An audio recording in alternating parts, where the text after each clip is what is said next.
¿Me das permiso de compartir, por favor? Listo, ya.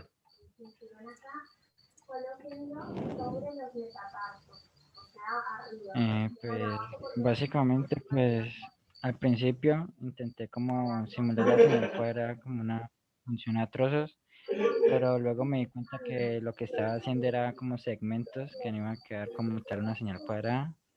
Entonces, pues luego lo que hice fue buscar como funciones de MATLAB y encontré que está la función square, la función pullstrand y la función sawtooth, que la square es que me hace esta señal cuadrada, pullstrand lo que me hace es tener un tren de pulsos, como lo habíamos visto en el libro, y sawtooth lo que hace es dientes de sierra. Y pues mi duda es aquí si dientes de sierra se considera como una señal cuadrada. No, no. Las otras dos sí. O sea, tanto el tren de pulsos como la square son cuadradas, la diente de sierra no. Ok, y pues en la señal sinusoidal, pues lo que hice fue plantear esta señal que me ve de esta manera, inclusive acá lo pueden como implementar. Y pues aquí la hice con Square. Y pues esta es la sinusoidal. Y para la del tren de pulso,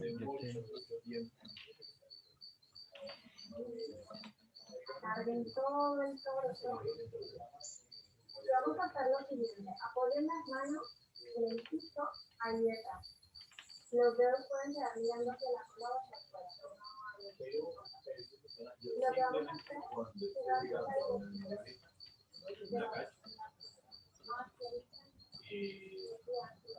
y el tren de pulso queda de esta manera. Entonces no sé si también hay unas que no quedan pues hasta el 1, entonces no sé si se puede utilizar esta también.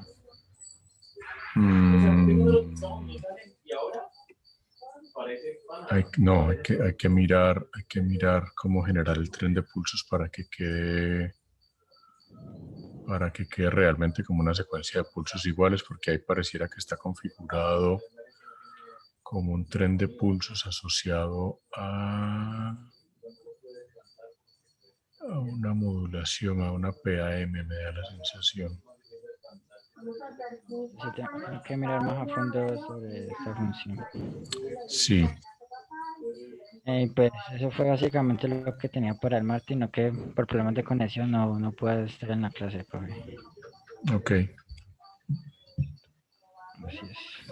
Vale, perfecto. Bien. Bueno, ya hay 6 de 10. Creo que podemos ir arrancando. Buenas tardes a todos. Hoy, como habíamos quedado, lo que voy a mostrar hoy es más o menos es un caso de cómo se calcula, cómo se obtiene una respuesta al impulso en el mundo real. Voy a usar el ejemplo de la respuesta al impulso de un canal de radio. Y pues antes de eso voy a hacer una pequeña introducción de cómo se comporta normalmente un canal de radio, para luego sí mostrarles básicamente cómo se calcula la respuesta al impulso y qué tipo. Señor. ¿Cuál es la relación? O sea, dos preguntas. La primera es, ¿cuál es la relación entre la convolución y la transformada de Laplace? Hay una propiedad de la transformada que permite convertir la convolución en una operación mucho más simple, en una multiplicación.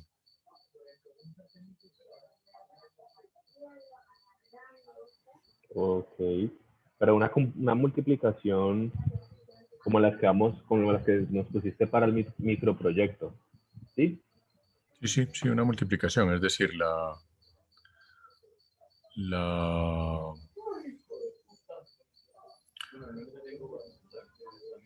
O sea, lo que normalmente en el dominio del tiempo es una convolución entre señales. En el dominio de la transformada se convierte en una multiplicación entre las señales, entre las transformadas.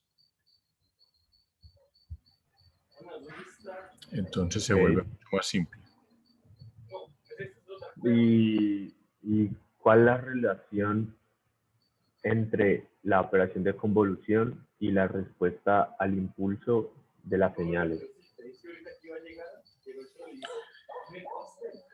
Básicamente,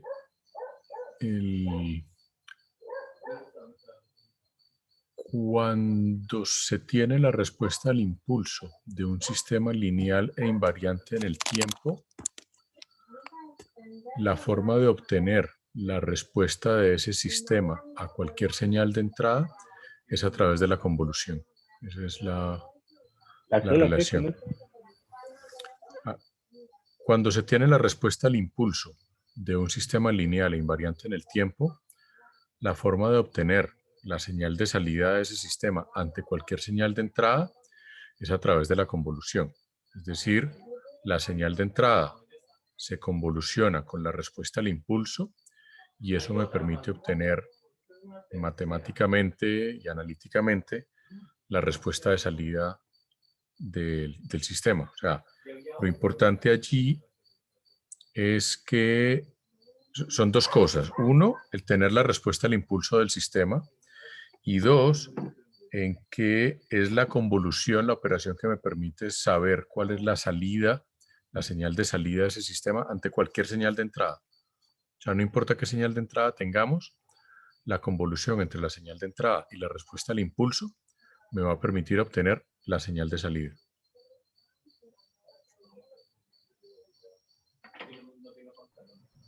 Pero usualmente la convolución no se hace a la respuesta al impulso, sino se hace como una operación entre señales. La convolución es entre la señal de entrada y la respuesta al impulso, generalmente. Es la aplicación más común de la convolución. Okay.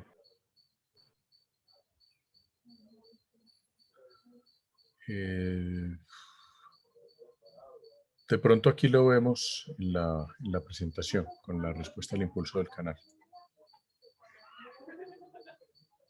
Mejor dicho, aquí lo miramos y miramos las dudas que queden después de esto, ¿vale? Vale. Ok. Bien, como les decía, digamos, una aplicación más o menos típica de respuesta al impulso en el mundo de las telecomunicaciones es obtener la respuesta al impulso de un canal de comunicación. Digamos, eso es una tarea no solo muy frecuente, sino muy necesaria en cualquier sistema de comunicaciones, porque es lo que me permite saber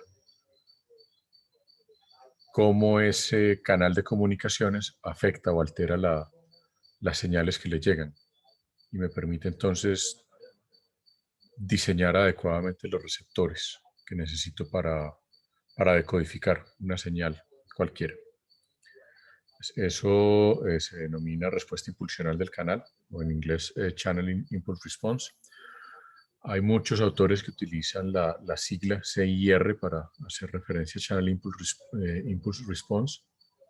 Lo que ocurre es que, digamos, esa sigla también se utiliza para otro montón de cosas, entonces pues, a veces puede ser confuso. Aquí voy a hablar específicamente de un canal de radio, de un canal móvil, un canal inalámbrico. Y básicamente cualquier canal de comunicaciones, no solamente el canal de radio, se modela matemáticamente como un filtro. Un filtro, es decir, es un sistema que deja pasar unas ciertas frecuencias y hay otras frecuencias que las puede bloquear o las puede alterar. Y además, los canales de comunicación suelen ser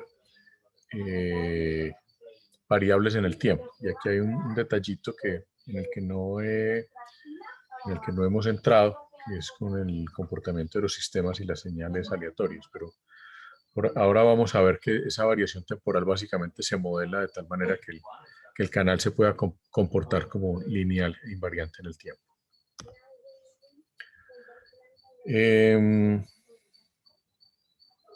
Fíjense que la señal de salida de ese canal va a estar dada por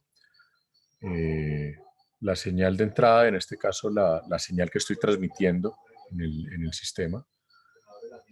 Llámese una señal de celular o una señal de radiodifusión, de televisión, etc. Entonces, lo que voy a obtener al otro lado de ese canal va a ser la señal de entrada, la señal que estoy emitiendo, convolucionada con la respuesta al impulso del canal. En este caso, la respuesta al impulso está modelada en términos de un canal que es variante en el tiempo. O sea, si fuera un canal invariante en el tiempo, tendríamos solamente t menos tau. Como es un canal variante en el tiempo y que además se ve afectado por la velocidad del terminal, entonces por eso aparece esta notación v por t, que luego vamos a ver que esto lo podemos despachar. Y ya llevando pues esto, aquí en este caso pues estoy utilizando un simbolito un poquito diferente para la operación convolución, que también utilizan algunos textos. Lo estoy representando en términos de x de t convolucionado con la respuesta al impulso. Fíjense que aquí la respuesta al impulso ya cambia, ya no en términos de velocidad por tiempo, sino en términos de una d, que se puede interpretar como distancia o se puede interpretar como retardo. Vamos a ver más adelante que esa d va a ser un retardo, al menos es la forma como se modela normalmente en un canal. Aquí empezamos a hacer los supuestos para que el canal sea invariante en el tiempo. Entonces el primer supuesto es la velocidad del móvil es constante durante un cierto periodo de tiempo. De tal manera que ya aquí la expresión se nos simplifica, ya no aparece velocidad por tiempo, sino que aparece la convolución de la señal de entrada por la respuesta al impulso en términos de t y de tau. Aquí, digamos, ya el canal sigue siendo variante en el tiempo, pero ya no depende de la velocidad. Ahora, lo que ocurre sobre todo en los canales inalámbricos es que existe un fenómeno que llama multicamino o multitrayectoria, y es que las señales le llegan al receptor por diferentes rutas y por lo tanto con diferentes retardos. Este tau intenta modelar de alguna manera ese retardo de multicamino de esas diferentes componentes de la señal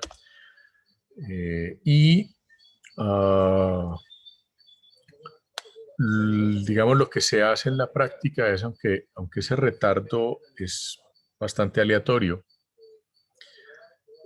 hay un parámetro que se denomina el excess delay, y es que se saca una media de ese retardo de las diferentes trayectorias de la señal y se trabaja con ese promedio, con ese excess delay, que es el parámetro que se suele utilizar en los canales también para simplificar un poco todo ese análisis matemático. De tal manera que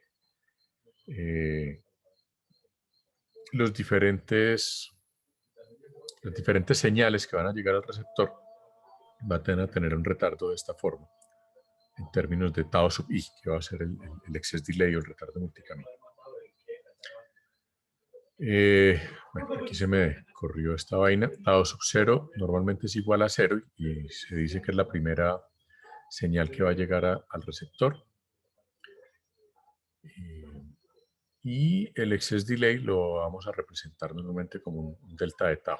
De tal manera que el canal ya no lo estamos modelando como un continuo, sino como un sistema discreto que tiene un retardo delta de tau.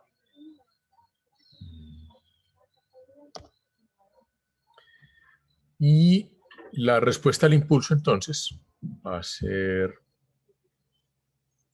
más o menos de esta forma. La respuesta al impulso va a estar dada por un factor de multiplicación o un factor de atenuación de la señal multiplicado por una exponencial compleja y multiplicado por el factor de retardo del canal, el delta de tau menos tau sub i, de tal manera que yo aquí estoy representando este canal o la señal o la respuesta al impulso, perdón, como una respuesta que va a tener una componente senoidal con una cierta frecuencia y una cierta fase. Aquí lo que está f sub c pues es la frecuencia. Aquí de entrada estoy haciendo también otro supuesto, y es que la señal que estoy transmitiendo por ese canal es una señal senoidal. En general, en los canales inalámbricos, la forma como se transmite la señal es senoidal, básicamente por la forma como se comportan las antenas. En sistemas guiados, o sea, en sistemas de comunicación por medios guiados, cable, fibra, etcétera, es factible transmitir pulsos sobre el canal. En los sistemas de radio, en los sistemas que utilizan el aire como medio de transmisión o el vacío, es necesario utilizar señales senoidales para que puedan realmente viajar la distancia que se necesita que viaje. Entonces, por eso aparece... Profe, Sí, dime. por pulsos, ¿te referís a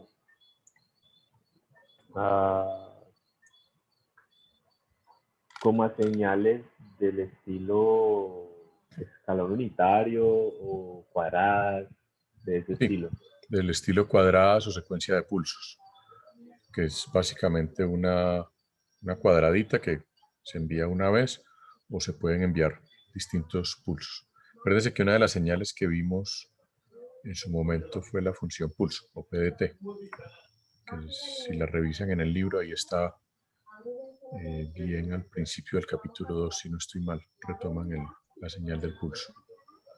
Ve, profe, Pues, sí. una pregunta, pero, o sea, por ejemplo, esta ecuación que está acá explica, por decirlo así, como los diferentes periodos que tienen las señales senoidales para llegar. O sea, como cómo se va a comportar en cuanto al envío. O sea, sí me hago entender, o sea, como porque vos habías dicho que esto llegan en diferentes canales, ¿no? Sí. Entonces, digamos que va a ser la suma de todos esos canales y digamos que esa suma va a darnos como el marco general del cuánto se desfasa o cómo llega la señal, ¿verdad? Sí, exactamente. Sí, fíjate que aquí lo que nos dice que esta respuesta al impulso es una secuencia que va de 0 hasta n-1 de una serie de exponenciales. O sea, lo que nos está diciendo aquí, esto es una sumatoria de señales, en este caso senoidales, que van a llegar con diferente retardo, que es este delta de tau menos tau sub i, y que pueden llegar también con diferentes fases al receptor. O sea, cuando te refieres a fases son los periodos, ¿verdad? Sí. Okay. Listo, profe. Y, profe, qué pena, es que ya ahorita te preguntaba, ¿qué es lo que era el excess delay? Qué pena, es que no había escuchado muy bien. El excess delay es como ese retardo promedio que tiene el canal ante las diferentes señales. Ya en la siguiente diapositiva hay una grafiquita que creo que explica el excess delay. Esto. O sea, básicamente lo que yo tengo aquí es esta separación entre cada una de estas señales que va llegando al receptor con diferentes retardos. Cuando yo saco el promedio de esto y lo convierto en un solo valor, en un delta de tau, eso se le llama el excess delay, que es una forma, digamos, de simplificar y hacer que todas estas componentes de señal estén separadas exactamente a la misma distancia. Es una simplificación del canal real, pero pues permite hacer un análisis matemático mucho más fácilmente que si manejáramos estos taos como los tiempos aleatorios que son en realidad. El profesor, un montón de eso es un montón de gráficas superpuestas. Sí, sí, porque lo que se hace, para asumir que este canal es invariante en el tiempo, es decir, mire, aquí tengo un periodo de tiempo en el que esto se comporta así y es estable, aquí tengo otro pequeño periodo de tiempo en el que esto se comporta así y es más o menos estable y así sucesivamente. Y de lo que se trata al final es de decir, mire, yo sé que este canal, mientras no haya grandes cambios en el entorno, va a tener un comportamiento suficientemente estable en el tiempo para yo decir, el excess delay del canal es este y el canal se va a comportar de esta forma y va a ser invariante en el tiempo durante ese periodo. Profe, una pregunta, qué pena. Sí, dale. La suma se hace con respecto a los estados del tiempo, o sea, por ejemplo, los diferentes estados que tiene el tiempo 1, o se hace la suma para todo, o sea, tanto para No, tiempo 1, 2, 3. sí, lo que está, o sea, lo que está representando esta ecuación de acá, estos tau sub i, son el tau sub 1, sub 2, sub 3, solo que asumiendo que esos taus son constantes y que son iguales a delta de tau, básicamente. Pero lo que me está diciendo, o sea, lo que está ocurriendo aquí es que al receptor va a llegar primero una señal senoidal, que es la que voy a llamar la T sub 0, que es la primera que llega simplemente. Y luego van a empezar a llegar las otras con un cierto retardo, ¿sí? Con retardos cada vez mayores. Y eso, digamos, esta grafiquita de acá, para T sub 0, es la que me representa, la que está tratando de describir esta ecuación que está acá. Vale, profe, ahora sí, qué pena, gracias. Tranquilo, cuando quieras. Ahora, aquí empiezan a aparecer unos conceptos que tienen que ver con ese comportamiento aleatorio, y es si el canal se comporta de forma estacionaria en sentido amplio. Eso lo que significa básicamente es que el sistema durante un cierto lapso de tiempo es invariante. En general, todos los procesos aleatorios, o los procesos aleatorios que cumplen con ciertas propiedades, pueden ser también estacionarios en sentido amplio, en el sentido de que lo que yo sé es que durante un lapso de tiempo que puede ser más pequeño, más grande, dependiendo del comportamiento de ese canal, pueden ser invariantes en el tiempo. De tal manera que ese otro supuesto de la estacionariedad en sentido amplio me permite simplificar esa respuesta al impulso en términos de ya una respuesta del canal, una h sub b de tau, en términos de a sub i y la exponencial de menor j teta sub i, donde teta sub i básicamente es 2pi f sub c por tau sub i. ¿Sí? Ya eliminamos esta otra componente, al ser el canal estacionario en sentido amplio, y nos queda una expresión mucho más simple. Fíjense que la a sub i también se me simplifica, ya no es a sub i de t, tau, es simplemente a sub i. Y el delta pues está en términos de tau menos tau sub i, es decir, ya el delta no está en términos de un tau sub i de t, que lo que me está diciendo es que esto todavía es variante en el tiempo. Entonces aquí ya se me va simplificando la expresión. Bueno, esto es algo que se probó hace mucho tiempo de forma práctica, de tal manera que las señales se suman en el receptor y que básicamente hay una relación con el excess delay que si la relación entre el ancho de banda de la señal y el excess delay del canal es menor que, es decir, si si la duración de los bits de la señal en banda base es mayor que el excess delay del canal, entonces va a haber un fenómeno que se conoce como el fading o el fast fading. Y por esa razón, los sistemas de comunicación modernos, casi todos, utilizan anchos de banda grandes para evitar precisamente para hacer artificialmente que la señal de banda base tenga una duración menor que el excess delay y poder garantizar ese comportamiento. Ahora, un canal de comunicación va a ser en general bidireccional. Sin embargo, existe un concepto que se conoce como la reciprocidad del canal, y en la práctica usualmente asumimos que la respuesta al impulso del canal es igual en ambos sentidos. Eso, digamos que no es del todo cierto, pero es una simplificación que también nos sirve bastante para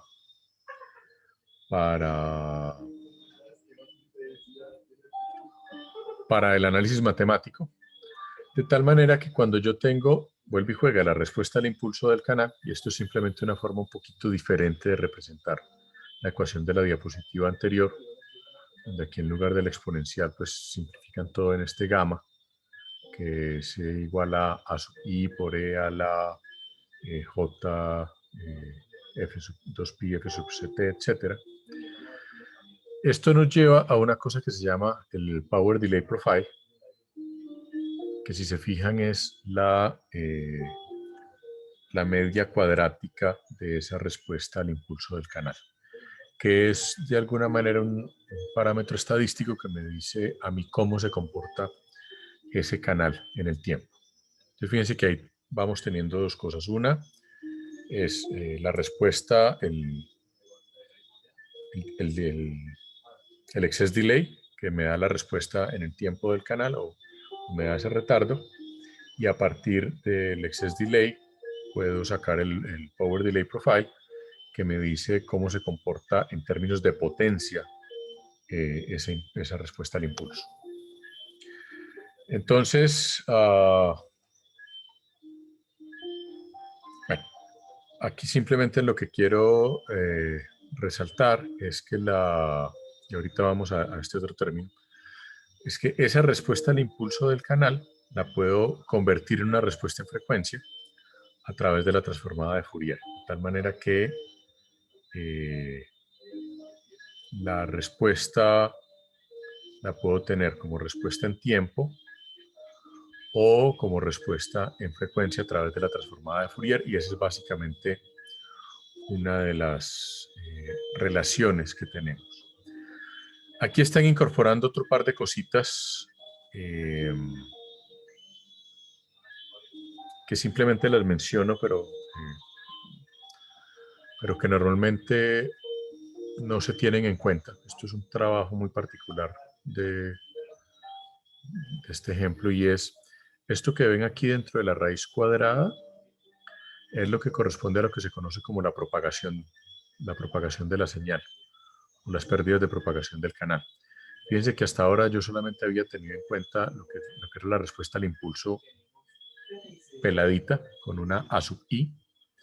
Esa A sub i en la práctica corresponde a todo esto que está dentro de la raíz cuadrada, donde aquí tenemos C, que es la velocidad de la luz, la frecuencia de la señal, las G son las ganancias de las antenas, la G sub R es la ganancia de la antena en el receptor, y la G sub T es la ganancia de la antena en el transmisor. Y por lo demás, pues tenemos esa respuesta al impulso del canal. O sea, esa es, digamos, la forma como normalmente se calcula ya en un entorno más real, digámoslo así. Y hay otro parámetro aquí que se llama el mean excess delay, que es la potencia media de la señal multiplicada por el retardo, en este caso por el delta de tau, o por el excess delay. Y eso me da ese mean excess delay, que es como el valor promedio de todos esos retardos, que es en últimas el que el que se utiliza ya para modelar el canal. Si se fijan aquí, esta ecuación al final debe quedar en términos del mean excess delay para que quede ya completamente simplificado. Ahora, eso matemáticamente puede ser muy bonito, muy elegante, muy chévere, pero ¿cómo lo hago en la vida real? En la vida real, más o menos esto es lo que se hace. Hay unos equipos que se llaman analizadores vectoriales de señal, o VNAs. Estos equipos normalmente tienen al menos dos puertos de señal. Un puerto por donde se transmite una señal, en este caso se puede transmitir un pulso, ¿sí? O se puede transmitir, en este caso un pulso muy cortico, o se puede transmitir una secuencia de señales senoidales dentro de un rango de frecuencias, dentro de un ancho de banda significativo. Cuando digo un ancho de banda significativo tengo que tener una secuencia de señales senoidales que vayan por lo menos en un rango de un gigahertz. O sea, entre, digamos, 800 megahertz y 1800 megahertz o algo por el estilo. O sea, tengo que usar un rango de frecuencias muy grande, un ancho de banda muy grande, para poder tener realmente una buena respuesta al impulso del canal. Entonces tenemos el transmisor por este lado y tenemos el receptor por este lado, de tal manera que por aquí transmito una señal, puede ser, como ya les dije, un pulso o una secuencia de senoidales, y tengo un receptor que lo que hace es que mide esa señal y le reporta a este aparato esa señal. Entonces, aquí, como el aparato es el mismo que está transmitiendo y recibiendo, él puede medir exactamente cuánto se demora esta señal en llegar, qué atenuación sufre la señal, y esa información la reporta aquí al computador y ya luego se analiza con MATLAB o con algún software más especializado. Usualmente se suele utilizar MATLAB para esto, de tal manera que con todas esas medidas que se hacen, que son varios cientos de miles de medidas, se hace todo el análisis y se obtiene al final esa respuesta al impulso del canal, que se puede traducir en esa ecuación que veíamos o simplemente en una respuesta de forma gráfica o en términos de los parámetros como el mean excess delay o el power delay profile. Vamos, son los parámetros estándares que se utilizan para asociarlo a la respuesta al impulso del canal.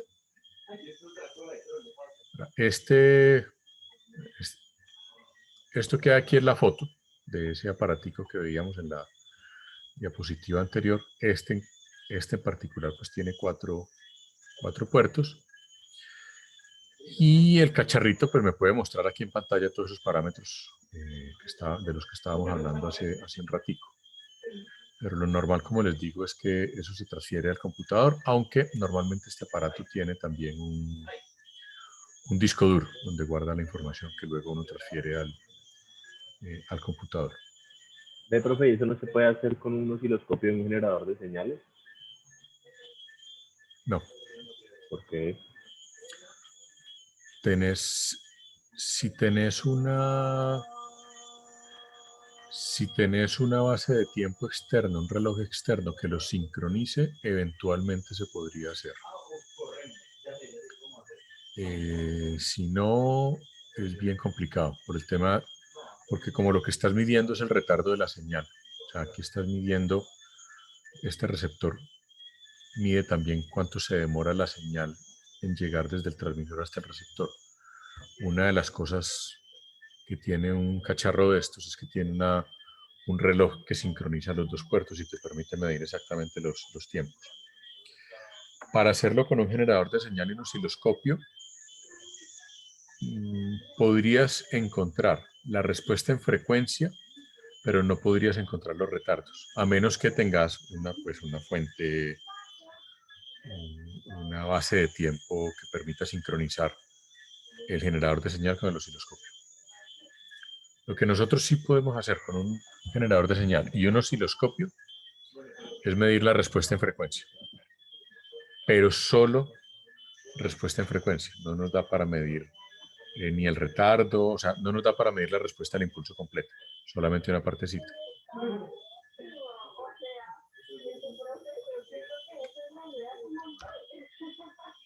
Esto es Pero básicamente, sí, esa señal, pues, no, ¿cómo te digo? El impulso, pues habías dicho que no existía en la vida real, porque pues es imposible, o sea, es como tener energía infinita, y correcto. eso no se puede. Por O eso sea, uno como, normalmente como estos aparatos no generan un impulso, sino lo que hacen es que generan un pulso muy corto.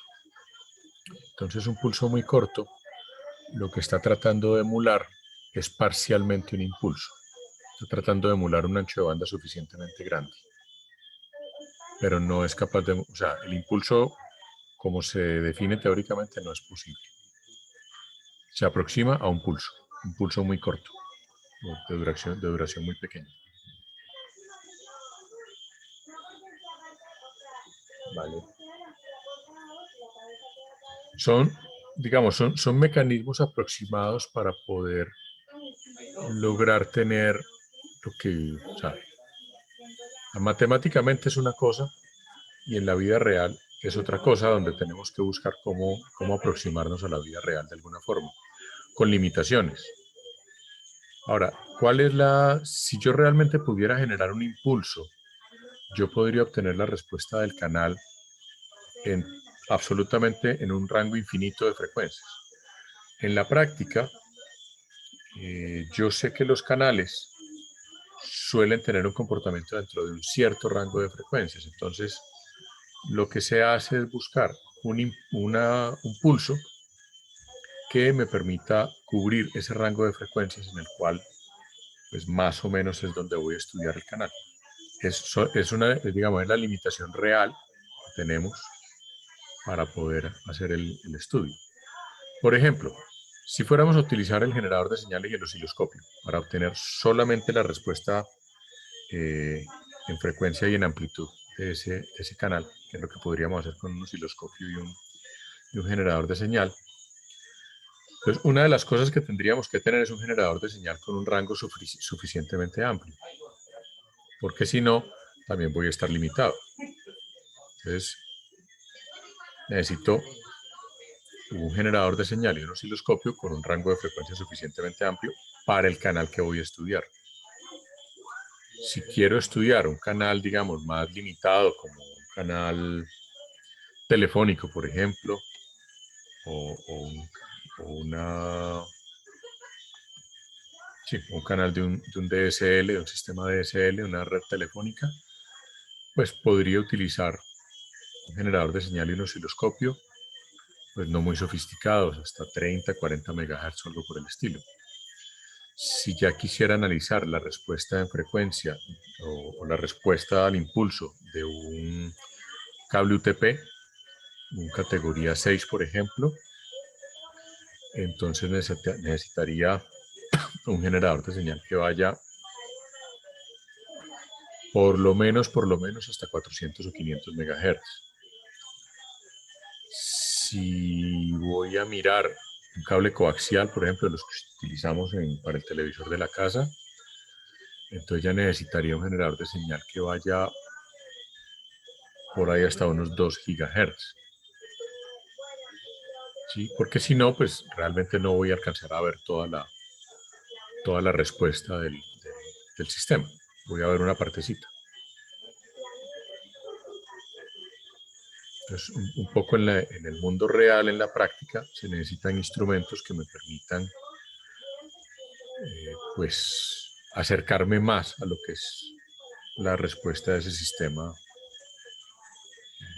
Sí, acercarme más a la respuesta de ese sistema.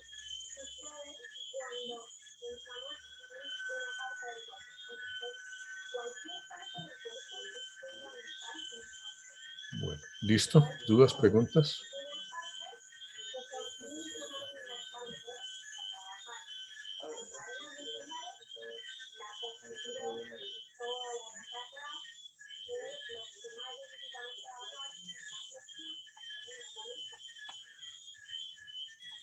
Bien. Vamos a empezar a hablar entonces, digamos, de nuestro siguiente tema, que ya es el amigo Fourier. Permítanme un segundo, yo encuentro el tema de Fourier.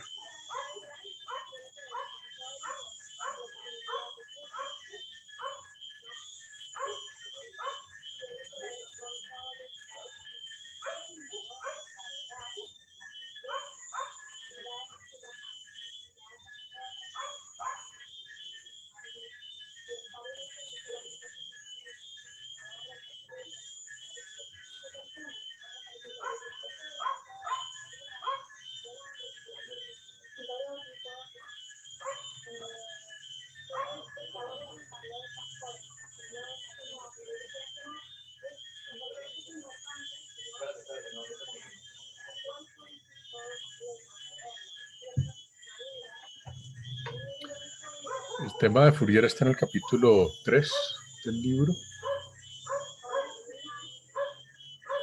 Más o menos arranca en la página 96. ¿Y de qué se trata? El tema de Fourier. Como acabamos de ver,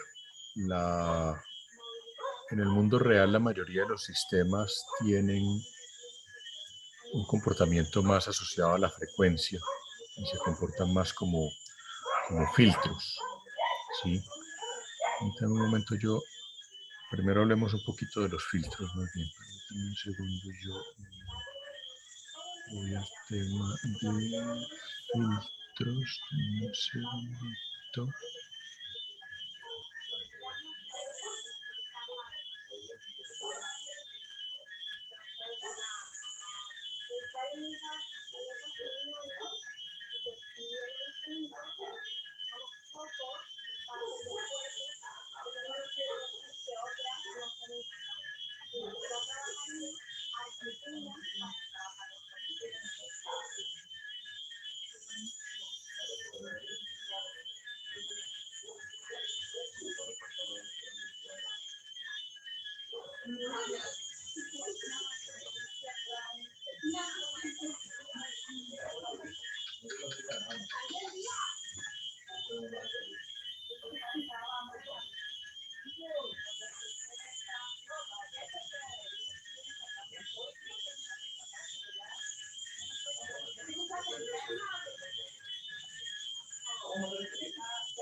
Filtros, aquí está.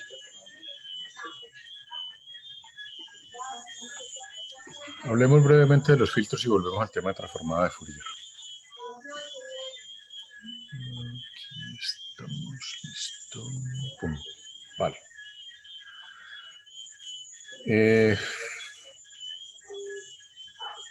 Básicamente, ¿qué es un filtro? Un filtro es un sistema que se comporta de tal manera que permite pasar un cierto rango de frecuencias a través de él y bloquea todas las frecuencias que están por fuera de ese rango, de lo que se conoce como la banda de paso del filtro. Lo que están viendo aquí en rojito es lo que se conoce como un filtro ideal. Fíjense que la respuesta a un filtro ideal es básicamente igual a una función pulso, solo que el filtro está expresado en el dominio de la frecuencia. O sea, esta respuesta que vemos aquí en el eje X, lo que tenemos es frecuencia. Ahora, un filtro ideal básicamente lo que hace es, como les digo, simplemente deja pasar la señal. Fíjense que aquí esto es 1, o sea, una señal que esté dentro de este rango de frecuencias pasa sin ser alterada en lo más mínimo. Y una señal que se sale de este rango de frecuencias, o sea, que está después de lo que se conoce como la frecuencia de corte, entonces queda completamente bloqueada. Eso es un libro, un filtro, perdón, ideal.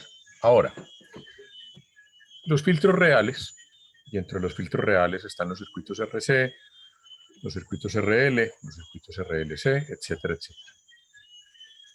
Un filtro real va a tener un comportamiento que puede ser un poquito distinto, es decir, la banda de paso no necesariamente es completamente plana, puede oscilar un poquito. Su corte no necesariamente va a ser abrupto, sino que puede ser suave. Entonces, hay una cosa que se llama una banda de transición. Es ese rango de frecuencias en el que pues, el filtro no está bloqueando todo, sino que todavía deja pasar algunas frecuencias. Y luego viene lo que se llama la banda de bloqueo, que esa banda de bloqueo, igual, el filtro puede que no bloquee absolutamente todo, o sea, no elimina completamente la señal, pero sí la atenúa muchísimo, o sea, la reduce muchísimo, solo que no la elimina. Eso es lo que hace un filtro real. Ahora, hay fundamentalmente tres tipos de filtro, fundamentalmente, o 4 tipos de filtro. El que se utiliza normalmente de referencia es el pasabajo, que es el que estaba en la diapositiva anterior. Fíjense que la forma como se representa este filtro es en términos de magnitud-frecuencia, y ahorita vamos hacia allá, porque aquí ya me estoy metiendo con la transformada de Fourier. Luego está el filtro pasa-altos, es decir, el pasabajos deja pasar frecuencias más bajas que la frecuencia de corte. El pasa-altos deja pasar frecuencias más altas que la frecuencia de corte, bloquea las que son más bajas. El filtro pasabandas, que es en el mundo real el más común de todos, deja pasar frecuencias dentro de un cierto rango, la frecuencia baja y la frecuencia alta. Y el otro tipo de filtro que se llama elimina banda es un filtro que está diseñado específicamente para eliminar un cierto rango de frecuencias. ¿Listo? Entonces, hasta ahí con el tema de los filtros. Ahora sí pasemos a... Luego seguimos con este tema de filtros. Vámonos entonces ahora sí a Fourier.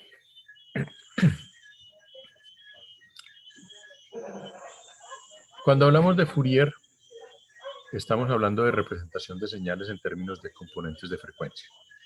Y ahí lo que encontró el amigo, lo que postuló más bien el amigo Fourier en su momento, era que cualquier señal podía ser representada en términos de componentes frecuenciales, o dicho de otra forma, fue como lo dijo más formalmente, cualquier señal podía ser representada como una sumatoria de señales senoidales de diferentes frecuencias. En el postulado inicial, realmente Fourier dijo cualquier señal periódica puede ser representada como una sumatoria infinita de señales senoidales.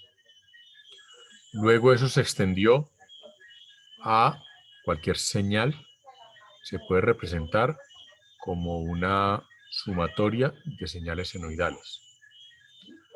De ahí, de esa extensión de ese concepto es donde sale lo que conocemos como la transformada de Fourier.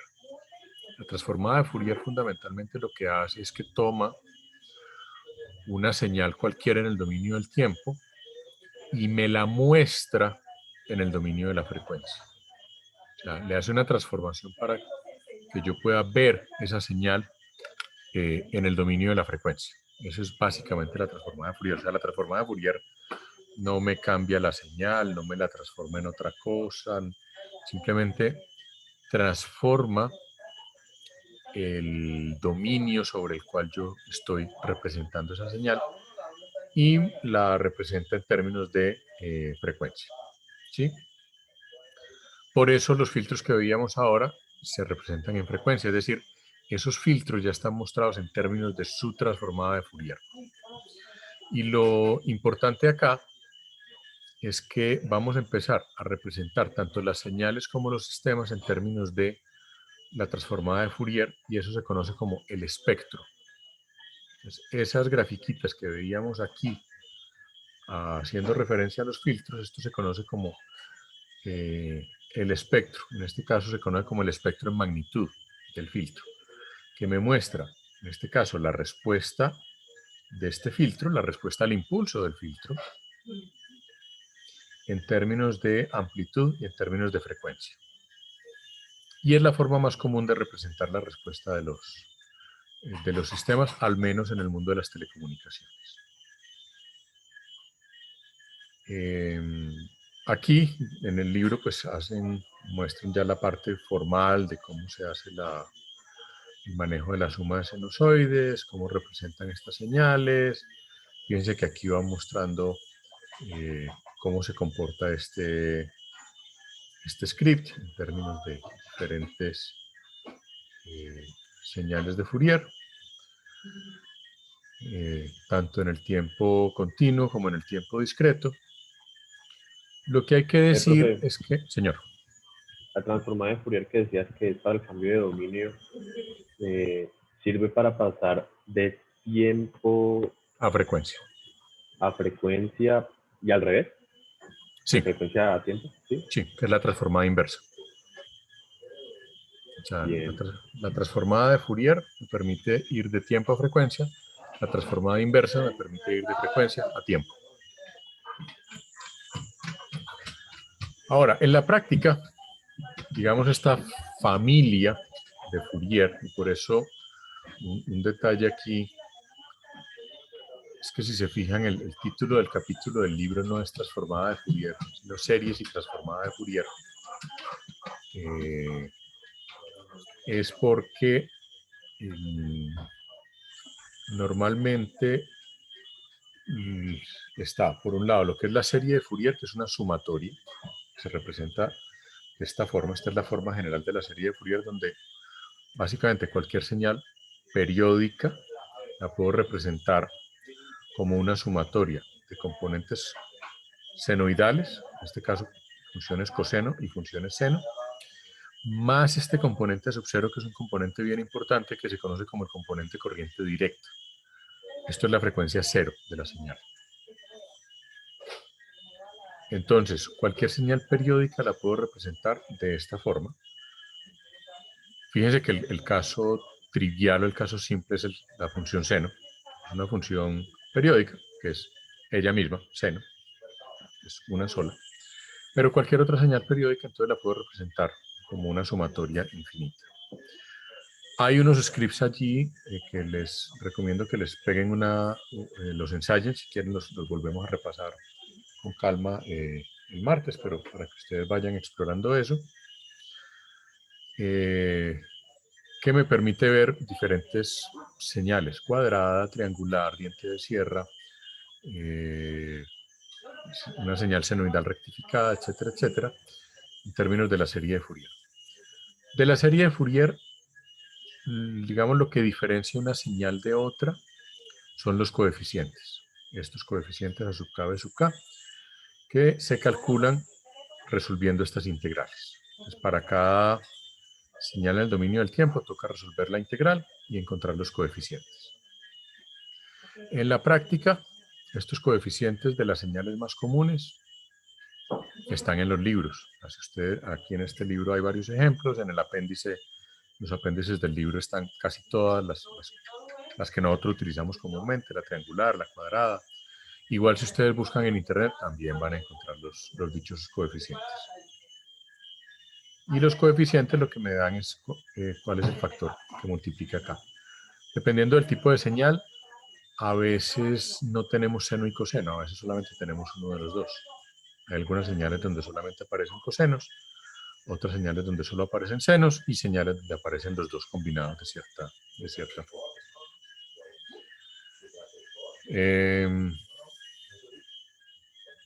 Les decía entonces que en teoría esto es una sumatoria infinita. En la práctica, por ejemplo, con una herramienta como MATLAB, yo no puedo tener una sumatoria infinita. Tengo que reducir esto a un valor finito.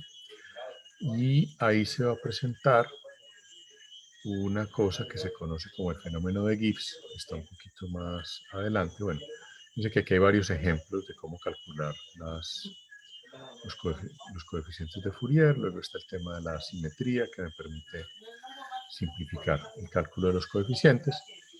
Luego esto es una cosa que llama el fenómeno de Gibbs, es lo que les decía hace un momento. En la práctica no puedo tener infinitos componentes, debo utilizar finitos. Todo el fenómeno de Gibbs lo que me dice más o menos es qué tanta información voy perdiendo en la medida que me voy aproximando. Esta es una cuadrada, pero una cuadrada solamente con unos 3 componentes senoidales. Digamos, ya más o menos puedo ver que es una cuadrada. En la medida que aumento el número de componentes, aquí son 9, ya esto se parece mucho más a una cuadrada. En la medida que voy aumentando el número de componentes, digamos, este rizado se va reduciendo.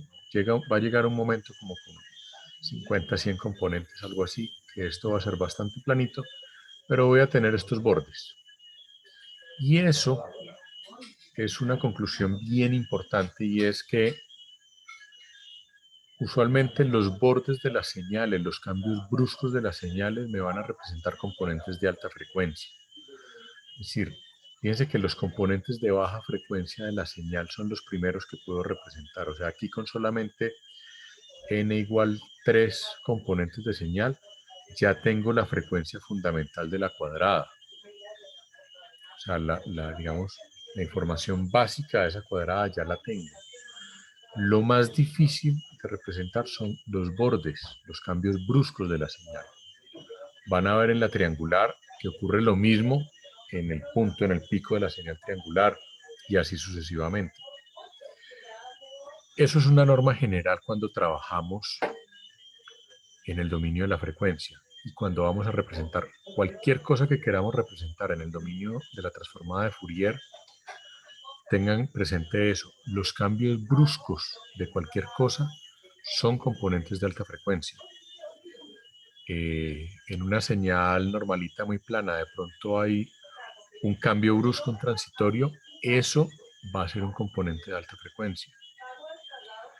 En una imagen, los cambios bruscos de la imagen, los bordes, los cambios de color que tengan un borde marcado, eso van a ser componentes de alta frecuencia. Eso va a hacer que,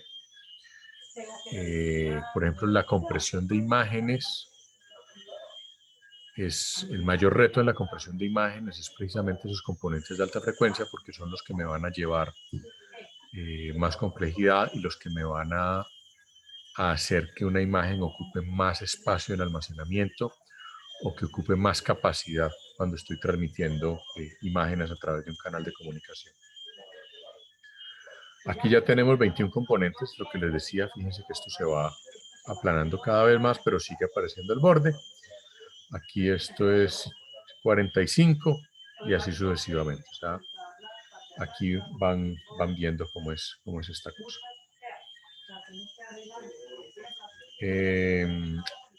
Bueno, la serie de Fourier se puede hacer con senos o cosenos o con exponencial compleja. Están las dos formas de hacerlo. En este caso, los componentes que se calculan son los C sub k. Entonces no calculo A y B, sino solamente C. Y funciona exactamente igual. Ahora, profe? Señor. Una pregunta. Sí. Es que vos dijiste que los cambios bruscos de las señales, o sea, los que tienen como esa más frecuencia, son componentes de alta frecuencia, eso es lo que dijiste. Pero digamos Sí. que eso, digámoslo así, nosotros tomamos, por decirlo así, la complejidad más alta para saber cómo la función que va a tomar esa señal. No te entendí la pregunta. ¿Podrías O sea, repetir, por es que, no, o sea, lo que me refiero es que, por ejemplo, o sea, no entiendo, o sea, ¿para qué nosotros buscamos como esa frecuencia alta de señales? O sea, yo pienso que es como para hacer una representación. No es que la busquemos, es que ahí está. Ah, ok. ¿Sí? O sea, el asunto es este. Cualquier señal que tenga cambios bruscos significa que tiene componentes de alta frecuencia. Punto. Y eso es, digamos, o sea, algo que me permite a mí identificar rápidamente en una señal, pues dónde, digamos, qué cosas me voy a encontrar en términos de su representación en frecuencia, ¿sí? Y dónde de pronto tengo que poner más atención. O qué pasa si, por ejemplo, ¿qué pasa si yo hago pasar los componentes de esa señal, hago pasar esa señal cuadrada por un filtro? Como el filtro me va a eliminar componentes de alta frecuencia, si es un filtro pasabajos, por ejemplo, entonces yo ya puedo deducir que voy a perder información, que no toda la información de esa señal va a pasar al otro lado, que es lo que suele pasar con un canal de comunicación. Un canal de comunicación normalmente es un filtro, deja pasar un rango de frecuencias. Si yo tengo una señal con cambios muy bruscos, es muy probable que esa señal no pase por ese canal de comunicación, que se pierdan componentes. Entonces yo al otro lado no voy a tener toda la información. Por lo tanto, reconstruir la señal pues va a ser un poco más complicado. Eso es lo que hay que tener en cuenta allí cuando les digo de los componentes de alta frecuencia. Vale. Que eso pasa en el mundo real simplemente. Ok, o sea, es como, pues sí, o sea, como para tener como en cuenta, digámoslo así, por si digamos, o sea, digamos que lo tenemos dentro de una cuadrada, ¿no? Y digamos como que tanto la señal se puede perder, por así decirlo. Exactamente, exactamente. Vale, vale. No, es que pues no entendía. Todo bien. Sí. No, y que sepan que se va a perder, pero que no es grave. O sea, que si ustedes tienen cierta información sobre la señal, con que recuperen al otro lado parte de la señal, se puede reconstruir la señal original. ¿Sí? Vamos, son cosas que simplemente hay que saber. Cuando tengo señales que tienen cambios bruscos, es posible que esos cambios se puedan perder. Ahora, hay aplicaciones críticas donde hay que tener mucho cuidado porque no me puedo dar el lujo de perder esos cambios bruscos. Un ejemplo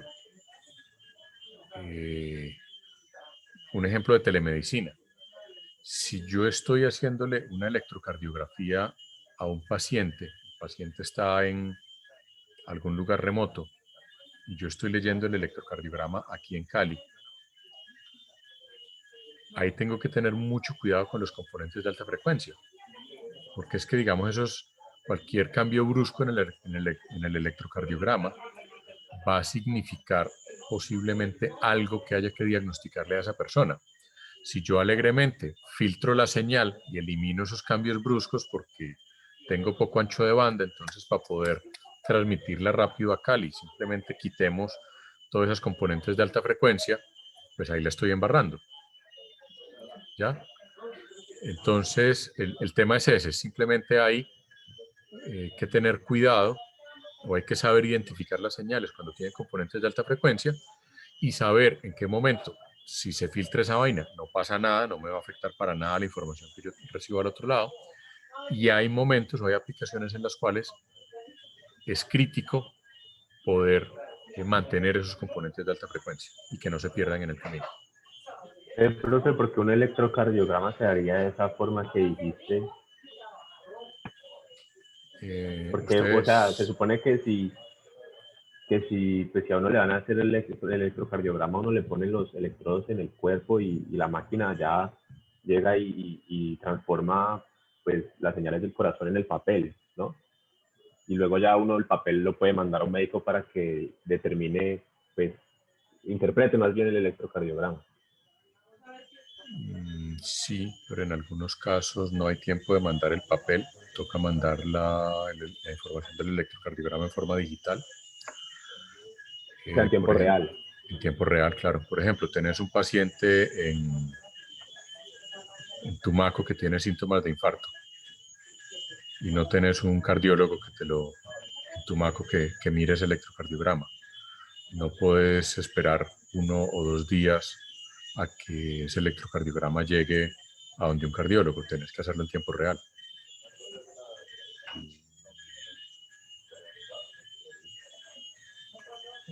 Pero todo eso que dijiste, entonces, depende del dominio del problema que estemos analizando, ¿no? Sí. Porque, digámoslo así, como dijiste, a veces es como, pues, o sea, se puede perder señal, todo bien, y pues, digamos lo que uno la puede identificar, aunque va a ser más costoso, ¿no? Pero pues, en términos de reconstruirla, pero digámoslo así, yo tengo que hacer lo menos posible porque se pierda esa señal. Como dijiste, depende del dominio del problema. Si lo que yo voy a transmitir es una película, miren el ejemplo de Netflix, a veces la señal pierde calidad y no pasa nada. O sea, la película, yo sigo viendo la película, pues sí, un poquito menos de resolución, de pronto no tan... si tengo una televisor de estos de 69 cuantas pulgadas, pues no se va a ver tan bonito, pero no pasa nada. O sea, pues, si se pierde resolución, vale hongo.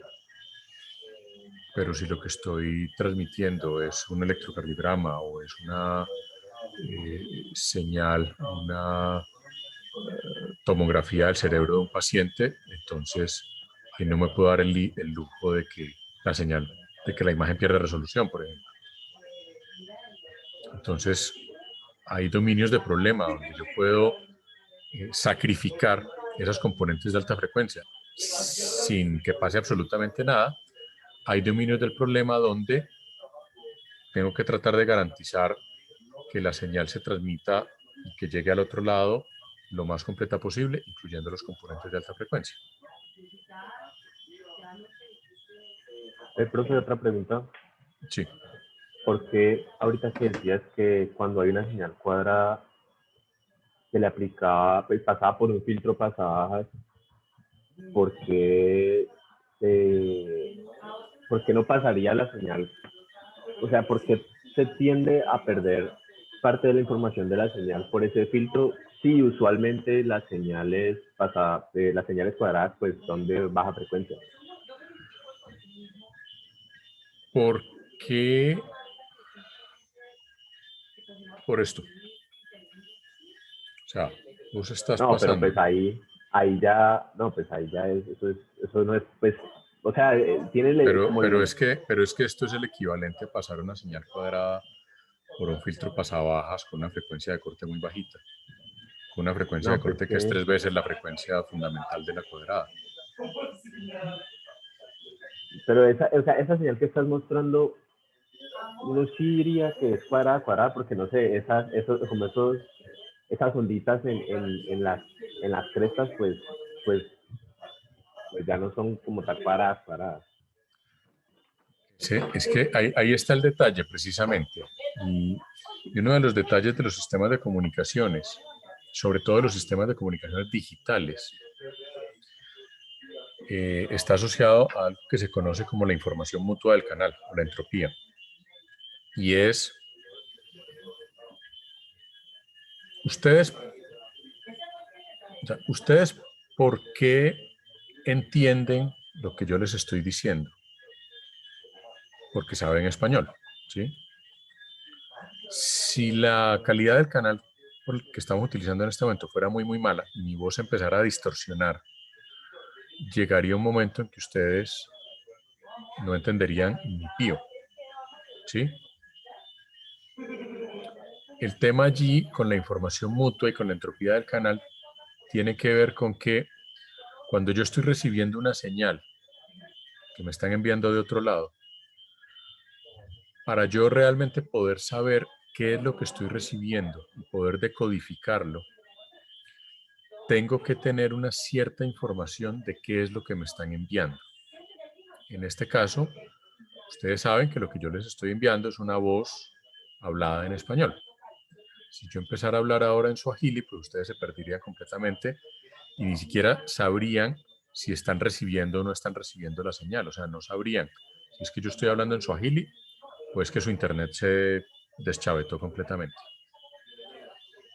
Entonces, en general en los sistemas de comunicación hay que partir de eso, de que yo tengo un conocimiento, así sea mínimo, de qué es la señal que estoy recibiendo para poder luego reconstruir esa señal. En este caso, yo tendría que saber que lo que me están transmitiendo es una señal cuadrada para yo decir, bueno, sí, la estoy recibiendo distorsionada, pero aquí tengo la información básica, tengo la frecuencia fundamental, tengo la frecuencia de la cuadrada, lo que tengo es que limpiarla y volverla cuadradita. Si yo no tuviera ni la más remota idea de que lo que me están transmitiendo es una señal cuadrada, sino que yo pensara, por ejemplo, que me están transmitiendo una senoidal, entonces yo voy a decir, uy, se me distorsionó esa senoidal, vamos a arreglarla. Bailas. Entonces, en comunicaciones es necesario tener un conocimiento, así sea mínimo, de qué es lo que me están transmitiendo. Si no, va a ser imposible decodificar al otro lado la información. O sea, yo recibo una cosa y no tengo ni idea de eso qué diablos es.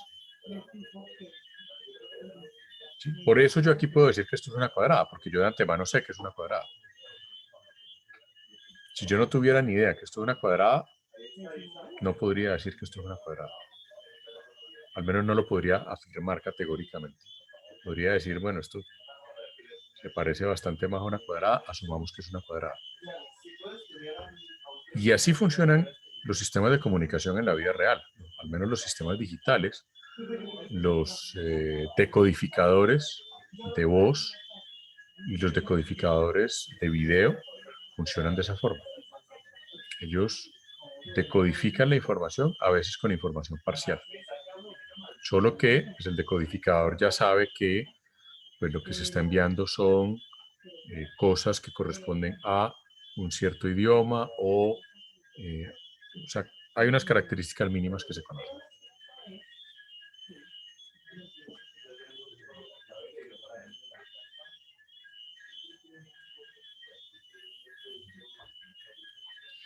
Y eso es lo que se conoce como información mutua del canal. O sea, mientras mayor sea la información mutua del canal, pues más fácil va a ser decodificar la información. Mientras menor sea esa información mutua, más difícil va a ser de decodificar esa información.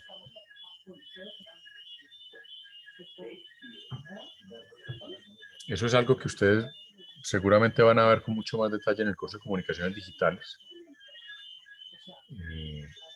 que es una parte de las comunicaciones digitales que llaman teoría de información y codificación, que es ese de, bueno, yo para decodificar algo tengo que tener un alfabeto de referencia para poder identificar qué es lo que me está llegando. Si no, no va a haber forma de decodificarlo, porque la información se altera cuando viaja por un canal de comunicación. Sufre errores, sufre alteraciones, entonces yo envío supuestamente unos y ceros, pero esos unos y ceros son pulsos de voltaje. Y al receptor esos pulsos de voltaje van a llegar distorsionados. O sea, yo envío una señal cuadradita muy bonita y lo que llega al otro lado es una cosa que ni siquiera es tan bonito como esto. Llega incluso con un nivel de señal menor, donde yo voy a decir, listo, venga, esto que me está llegando, ¿qué era? ¿Era un 1? ¿Era un 0? Y entonces ahí hay un componente literalmente de adivinar en el receptor y decir, esto que me está llegando es mayor de 0.4, asumo que es un 1, es menor de 0.4, asumo que es un 0. Y si por alguna razón la señal se distorsionó lo suficiente para que esta señal que originalmente era 1, al otro lado llega a menor que 0.4, entonces el receptor dice, ah, esto es 0, listo.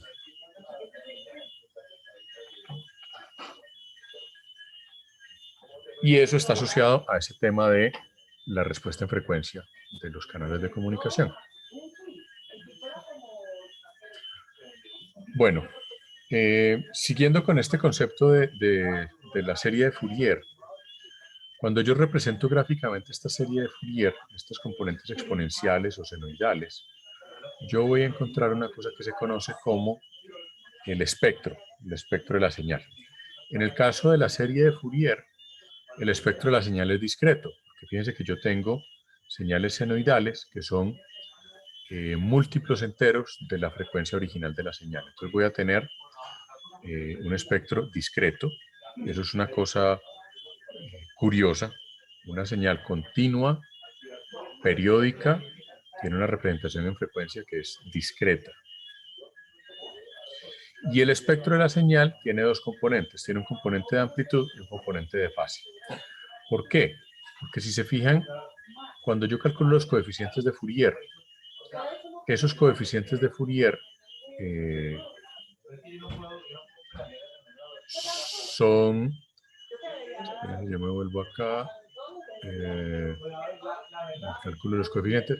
Si se fijan, el cálculo de estos coeficientes me llevan a una respuesta o a una variable o a un valor que es complejo. O sea, los coeficientes de Fourier van a ser números complejos, al menos cuando utilizo la representación exponencial. Cuando utilizo la representación seno-coseno, los coeficientes no son complejos, pero al tener seno-coseno, tengo valores complejos, tengo diferencias de fase. Componentes senoidales tienen una fase, los cosenoidales están desfasados 90 grados con respecto a los senoidales.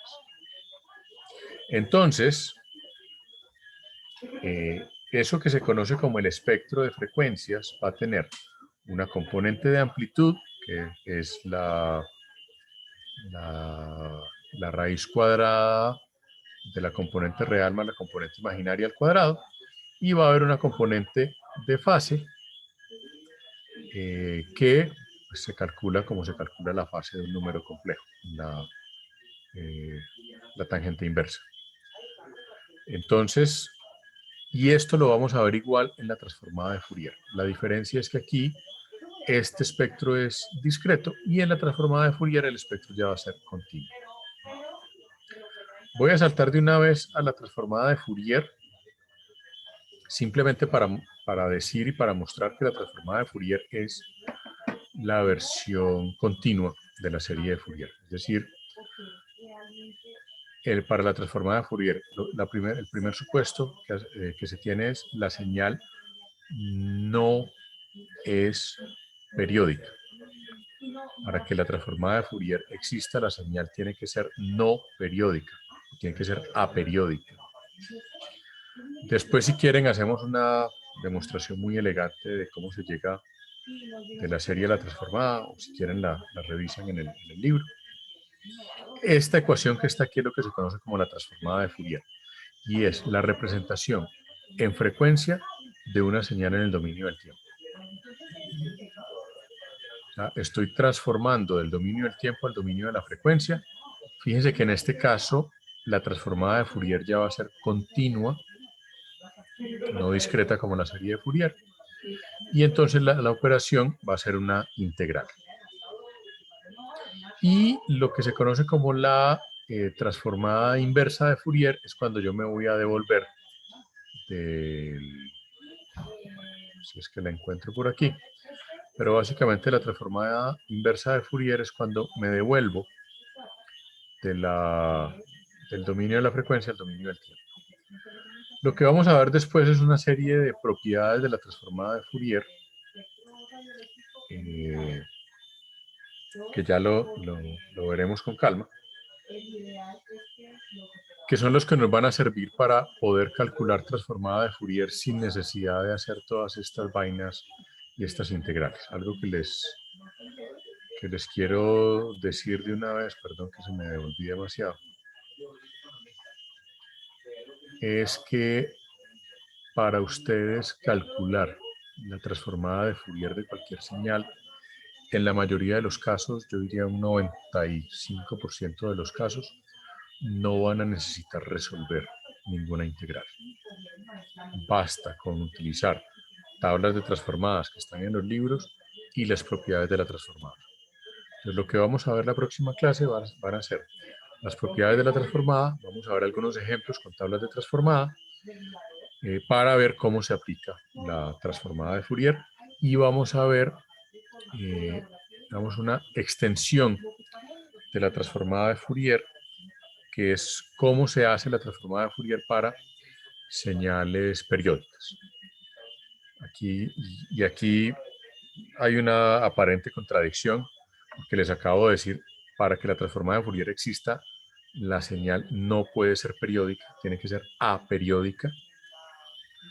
Sin embargo, pues, usando algunos trucos de la matemática, pues es posible, digamos, como romper esa ley. Pero el concepto general de la existencia de la transformada de Fourier existe para señales aperiódicas o señales no periódicas. Entonces, el martes vemos algunas propiedades de la transformada de Fourier, vemos algunos ejemplos en MATLAB y algunos ejemplos ya, digamos, no de MATLAB, sino de aplicar calcular la transformada de manera analítica. Y pues vemos también un tallercito, les dejo un tallercito pequeño. ¿Listo? Vale, Listo, profe. profe. Ve, profe, ¿Preguntas, señor? ¿puedes subir el video de hoy? Es que no Y el subiste de el las de la anterior. presentaciones. Ujú. El anterior lo vine a subir hoy apenas, qué pena con ustedes, se me había quedado ahí en el YouTube. O sea, lo dejé subiendo y se me olvidó después decirle que lo publicara. Pero ahorita en cuanto termine lo subo. Pues en cuanto el Zoom lo termine de procesar, ¿vale?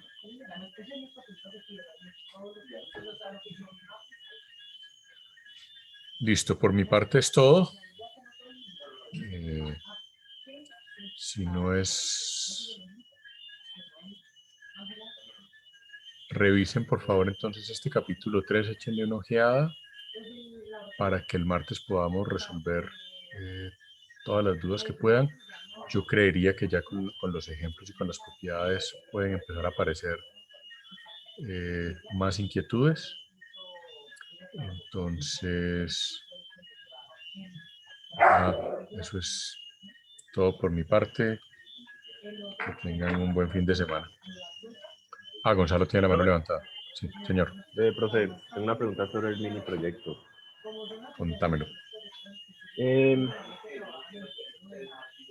Es más, yo creo sobre la pregunta es sobre la teoría, sobre lo que está detrás de las operaciones entre señales, que es sobre cómo se hace.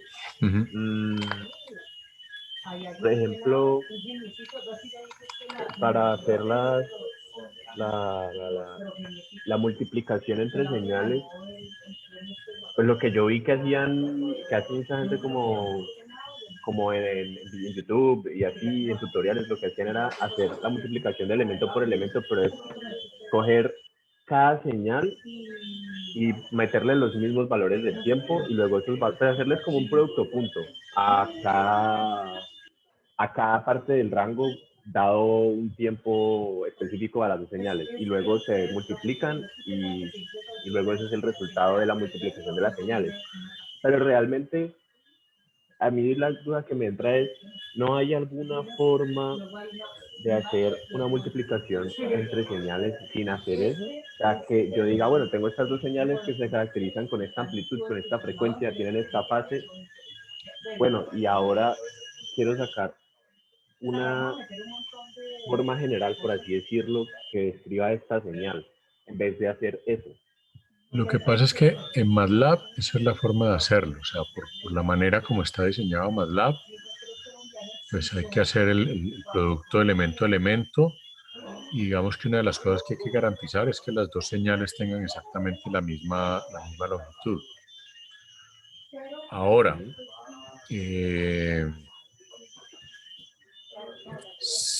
hay forma de hacer una multiplicación de señales continuas utilizando otro tipo de herramientas, ya no MATLAB, sino pues multiplicadores analógicos, pero pues eso implicaría armar un circuito. Pero en MATLAB, tanto en MATLAB como en Scilab, esa es la forma de hacerlo, porque como ellos, como tanto MATLAB como Scilab, realmente lo que hacen es manejar las señales en forma discreta. La forma de hacer esa multiplicación de señales es hacerlo elemento a elemento. Que si vos te fijas en una operación de multiplicación de funciones, si la vas a hacer a mano, vos realmente lo que estás haciendo es multiplicar las dos funciones elemento a elemento, solo que pues, se puede hacer de forma analítica, pero al final estás haciendo lo mismo que se hace en MATLAB. Pero entonces luego yo como, o sea, luego sería, pues la única forma que se me ocurre para hacer lo que yo te estoy diciendo, como para tener esa forma general o esa ecuación general de la señal, sería hacer esa multiplicación elemento a elemento y yo luego analizarla, o sea, ver la señal y luego decir, bueno, esta señal, bueno, se puede escribir de esta forma, como, Sí. bueno, con esta amplitud, bueno, con esta frecuencia, con este desfase, lo que sea, pero realmente no hay alguna forma de hacerlo antes de hacer esa multiplicación. Lo puede hacer analíticamente, pero en MATLAB no. Y analíticamente, ¿cómo es? ¿Cuál es el proceso? Es una multiplicación entre funciones. Como si fuera álgebra. Sí, como si fuera álgebra. Como si fuera, Y- no, álgebra. Pero entonces, por ejemplo, si yo estoy multiplicando una función seno y una función coseno, Ajá. pues realmente no creo que quede seno por coseno y luego adentro ya la frecuencia y la fase. Creo que tendría que transformar una de las dos en la otra. O sea, desfasar coseno creo que es menos 90 grados y ya volverla a seno, algo así, ¿no? Para poder operarla, creo. Es la forma más fácil de operarlas, sí. Pero hay distintas formas de operar funciones trigonométricas. Pero si yo voy a operar, por ejemplo, la cuadrada con la senoidal, la cuadrada ya no la puedo expresar de forma seno, o sea, ya no se puede, ya eso se expresa con No, desigualdades. no, pero puedes hacer la multiplicación. O sea, porque vos puedes representar, tenés como representar la cuadrada matemáticamente, tener la representación de la senoidal y puedes hacer la multiplicación. Solo Y la solo que representación, esa multiplicación la tenés que hacer por tramos. O sea, con la cuadrada esa es la diferencia, que la multiplicación se hace por tramos. eso ya, hacerla con las mismas desigualdades y ahí sí ya hacer las multiplicaciones. Exacto. Ok, Exacto. eso es lo que no tenía ni idea. Pero eso es a lo que hay que llegar al final con la interpretación de las señales, porque pues ahí yo decía, leía la consigna y era, bueno, haga estas operaciones, pero luego analícelas. ¿A eso Ahora, es lo que estás buscando? el analícelas va un poco más allá y hoy les solté también un chancuco. Cuando hablamos del canal multitrayectoria, ahí ya les dije, ya les solté un chancuco. Mejor dicho, les voy a adelantar un poquito más. Como les dije el martes, todas las operaciones que aparecen allí tienen alguna representación en el mundo real. Hay unas que están asociadas a la representación de un canal de comunicaciones real. Hay otras que están asociadas a formas de modulación. Entonces, si ustedes esculcan un poquito acerca de modulaciones, van a encontrar los significados, la interpretación de esas operaciones. Modulación de señales. Y la otra era que comunicación real. Modelado de canal, sí.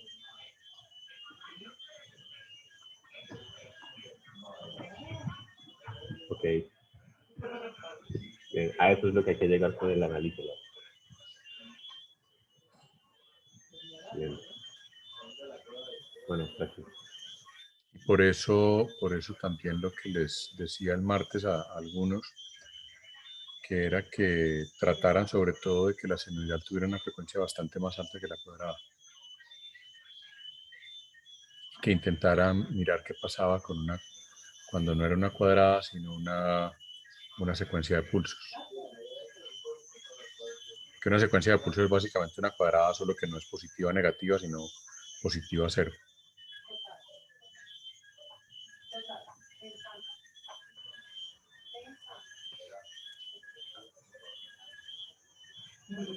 Bótenle corriente el fin de semana y el martes lo volvemos a revisar, ¿vale? Vale. Ah, por cierto, antes de que se me olvide, en el Moodle ya les actualicé la rúbrica, ¿sí? Para que tengan la rúbrica completa del mini taller, el mini proyecto. Vale, profe. ¿Listo? Bueno, nos vemos el martes entonces, ahora sí, buen fin de semana. Bueno, gracias, profe. Igualmente. Hasta luego, profe. Hasta luego. Profe, gracias. Hasta luego. Hasta luego, profe.